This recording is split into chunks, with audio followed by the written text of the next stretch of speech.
ನಾಣ್ಯ ಕಾಸೆ ಬಿದ್ದು ಊರಿನ ಮೂಲೆ ಮೂಲೆನು ಶೋಧಿಸಿ ರೆಂಬೆ ಕೊಂಬೆಗಳನ್ನೆಲ್ಲ ಮುರಿದು ಬೆಂಕಿ ಹಚ್ಚಿ ಒಟ್ನಲ್ಲಿ ಎಲ್ಲ ಗುಬ್ಬಚ್ಚಿನೂ ಕೊಂದ್ರು. ಎಷ್ಟೋ ದಿನಗಳ ಮೇಲೆ ಹೊಲ ಗದ್ದೆಗಳಲ್ಲಿ ಬೆಳೆಗಳೆಲ್ಲ ಬೆಳೆದು ಕುಯ್ಲಿಕ್ ಬಂತು.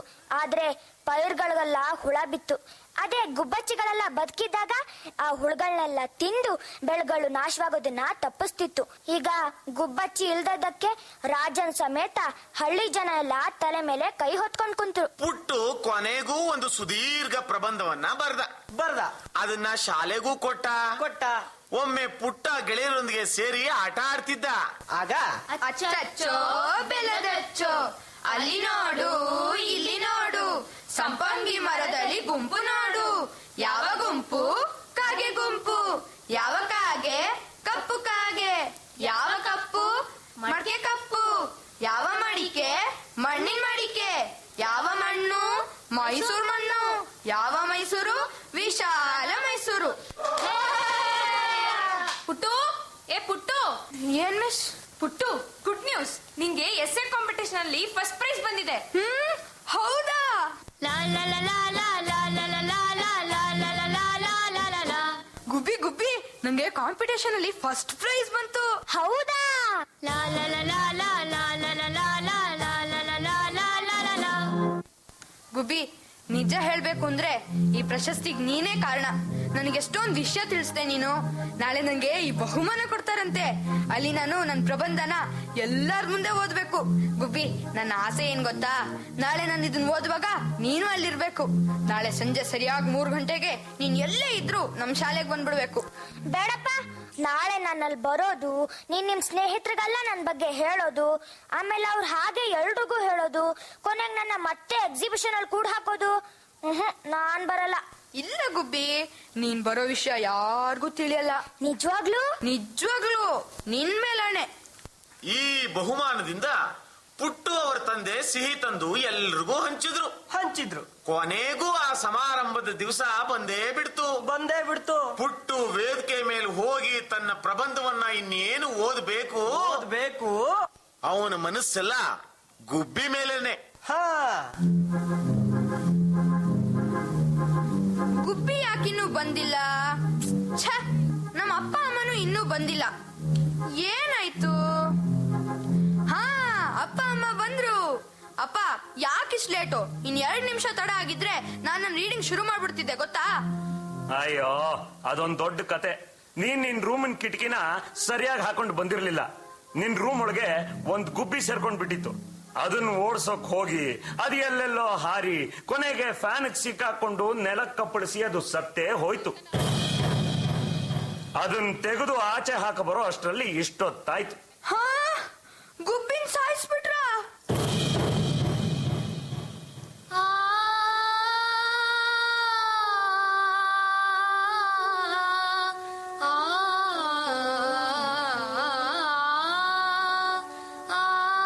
ಈಗ ಪುಟ್ಟು ತಾನು ಪ್ರಶಸ್ತಿ ಪಡೆದ ಎಸ್ಸೆನ ನಿಮ್ಮೆಲ್ಲರೂ ಮುಂದೆ ಓದ್ತಿದ್ದಾನೆ. ಬಾ ಪುಟ್ಟು.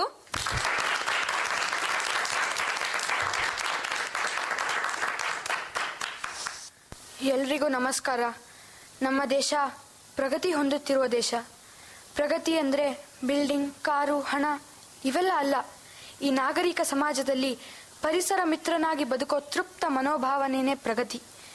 ನಮ್ಮ ದೇಶದ ಸಂಪನ್ಮೂಲ ಜಲ, ನೆಲ, ಹಸಿರು ಮತ್ತು ಜೀವ ಸಂಕುಲ, ಇದನ್ನೆಲ್ಲ ಕಾಪಾಡಿಕೊಳ್ಳೋ ಜವಾಬ್ದಾರಿ ನಮ್ಮ ಮೇಲಿದೆ. ಹೇ ಪುಟ್ಟು, ಯಾಕೆ ಕಳ್ತಿದ್ದಾನೆ? ಪುಟ್ಟು, ಏನಾಯ್ತು? ಇದನ್ನೆಲ್ಲ ಬರೆದ್ ನಾನು ನಮ್ಮ ಮನೇಲಿ ನನ್ ಗುಬ್ಬಚ್ಚಿಗೆ ರಕ್ಷಣೆ ಕೊಡಕ್ಕಾಗಿಲ್ಲ. ಅಪ್ಪ, ಯಾಕಪ್ಪ ಗುಬ್ಬಿನ ಕೊಂದ್ರಿ ನೀವು? ಅದ್ ನಿಮಗ್ ಏನ್ ಮಾಡಿತ್ತು? ಅಷ್ಟು ದೊಡ್ಡ ಮನೇಲಿ ಪುಟ್ಟ ಗುಬ್ಬಿನ ಬದುಕ್ಲಿಕ್ ಬಿಡ್ಲಿಲ್ಲ ನೀವು. ಓ ಪುಟ್ಟು, ಅಳ್ಬೇಡ್ವೋ. ನಮ್ಮ ಮನೇಲೆ ನನ್ ಪರಿಸರದ ಬಗ್ಗೆ ಯಾರು ಮೂಡ್ಸ್ಲಿಕ್ಕಾಗಿಲ್ಲ. ಮತ್ತಿನ್ ಪ್ರಶಸ್ತಿ ನಂಗೆ ಯಾಕೆ ಬೇಕು? ನಂಗ್ ಬೇಡ. ಹೇ ಪುಟ್ಟು, ಪುಟ್ಟು, ನಾನು ಗುಬ್ಬಿ. ಅಳಬೇಡ ಪುಟ್ಟು, ಅಳಬೇಡ. ನಾನು ಇವತ್ತೇ ಸತ್ತಿರಬಹುದು, ಆದ್ರೆ ಮುಂದೆ ಮನುಷ್ಯ ತನ್ನ ತಪ್ಪಗಾಗಿ ಪಶ್ಚಾತ್ತಾಪ ಪಡ್ತಾನೆ. ಆಗ ಈ ಪ್ರಕೃತಿಯ ಪುನರುಜ್ಜೀವನ ಆಗತ್ತೆ. ಆಗ ನಾನ್ ಮತ್ತೆ ಹುಟ್ಟು ಬರ್ತೀನಿ. ಹಾ, ಮತ್ತೆ ಹುಟ್ಟು ಬರ್ತೀನಿ. ಯಾರವ್ವ ನಮಗ, ನಮ್ಮವ್ವ ನೀನೇ ಬಳಗ. ಬಿಟ್ಟೋಗ ಬ್ಯಾಡ, ಅಳುತ್ತಾವ ಎಲ್ಲ ಒಳಗ. ಇದು ಪುಟ್ಟುನ ಕಥೆ. ಗುಬ್ಬಿ ಮೇಲೆ ಮನುಷ್ಯನ ನಾಗರಿಕತೆಯ ಬ್ರಹ್ಮಾಸ್ತ್ರ.